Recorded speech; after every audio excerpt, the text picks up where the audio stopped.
Hello and welcome to Let's Talk Space News for Friday, December 7th. Thank you so much for joining us. I'm Kyle Henry. Let's talk about what's going on in space. I never want to hold again. Falcon Heavy is on startup. Go Atlas.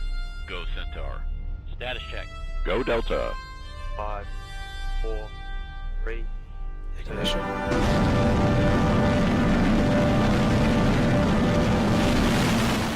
Our top story, and I know what you guys want, but we have to eat our veggies before we get to the big story of the week. So, before we get to dessert, let's talk about some other stories that happened during this week. First off, we have a couple of capsule updates on some U.S. crewed capsules that are coming up for their flights in the next couple of months, years, who knows. But first, the Orion EM-1 capsule, the crew module adapter, and the service module have been mated together. Now, the crew module adapter, from what I've seen in the pictures, is basically the decoupler for between the capsule and the actual service module. So we haven't quite gotten to where it actually looks like Orion will look in flight. That actually is going to happen this May, where they mate the crew module and the service module together. After they do that, they will be sent. It'll be sent to Plume Brooks for vacuum testing in July. And then in January of 2020, it'll head back to Cape Canaveral for final inspections prior to launch. We also got some news on the Dragon capsule, the Demo 1 capsule. All of the parts are now at the Cape and are being prepared for the January 7th launch. Right now, basically, all the parts are in their final testing before integration for launch. So we're really close to the first commercial crew launch. January 7th probably will slip a bit more because it's NASA. They slip. Yeah. But Russia is going to be conducting a spacewalk later next week. That walk is scheduled for 11 a.m. on Tuesday. During the spacewalk, they will be inspecting the hole that appeared aboard Soyuz MS-10 or MS-9 earlier this year that was causing the station to lose its pressure. They will also be retrieving experiments aboard the Rassvet module. So, quick little Russian spacewalk. I believe it's 6 hours, so, fun times. Now, I don't know if you guys remember, but back at the end of October/early November, we talked about a launch out of Kodiak that we said we really didn't know much about because it was Astra Aerospace. But recently this week, we learned the outcome of that launch, and that launch actually ended up taking place in late November, about a week ago. And during the launch, 5 of the engines aboard the rocket failed. I don't know how many rocket engines it has in total. It's Astra Aerospace. Somehow, they have pushed both North Korea and China out of the spots for most secretive, and they're now at the top. Come on, guys. I think the space community is a pretty cool group. Like, we're really accepting, and we like space, We're not going to make fun of you. I make fun of you because you guys are really secretive, but if you told us something, we'd love you. But the debris from that launch ended up landing inside the spaceport, and most importantly, no injuries were or happened during the launch, so it's a great thing. This was the second launch for Astra, and it featured a dummy mass upper stage, so it was probably just going to be a suborbital launch had it not failed. So yeah, Astra, come on, you can tell us these things. We're cool. We love seeing failures. Like, Elon Musk shares videos of his rockets exploding and they go viral. Like, we want to know what you guys are doing. Come on. But now for our big story, the Dragon spacecraft may be contaminating the ISS. What's that? This isn't the big story? They did what with the first stage? Who exactly am I talking to right now? Okay, I'm talking to myself. Okay.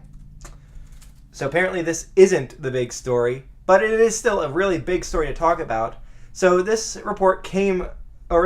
story came up from a report by The Wire, and it's basically saying that whenever a Dragon capsule, or 3 times when a Dragon capsule arrived at the station,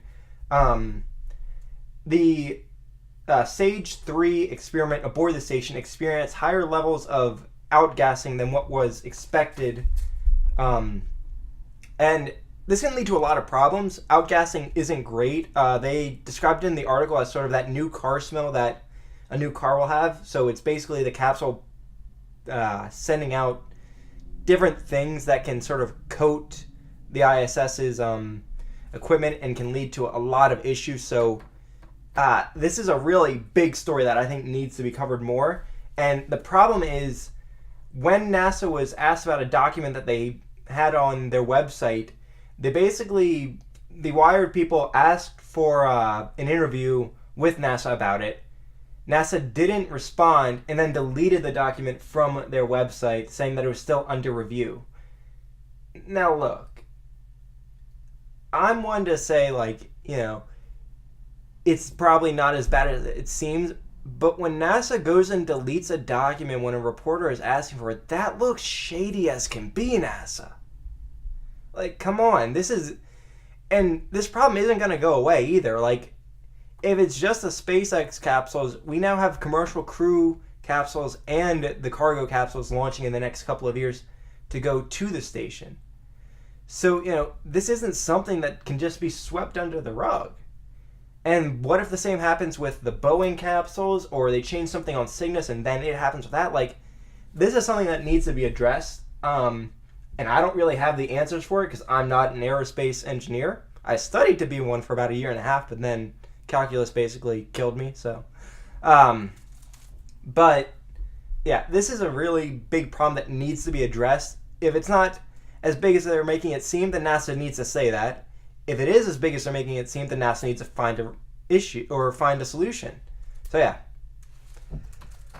But now, what is apparently the big story of the week? SpaceX had the launch of CRS16 this week, and to be clear, this mission was a 100% success. The Dragon capsule is on orbit, got there perfectly, and is scheduled to arrive at the station tomorrow morning. So everything's good except for the landing, because I know that's what you guys wanted to hear about.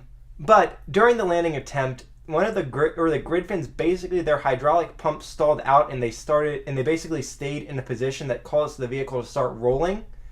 And it did make a water landing, like probably some really cool, best footage of a landing that we've seen to date. And I know I said that last episode with the SSOA missions landing stuff, but this was some really cool things. And to see it do this, like, to recover from that, the engineering that goes into this is insane, guys.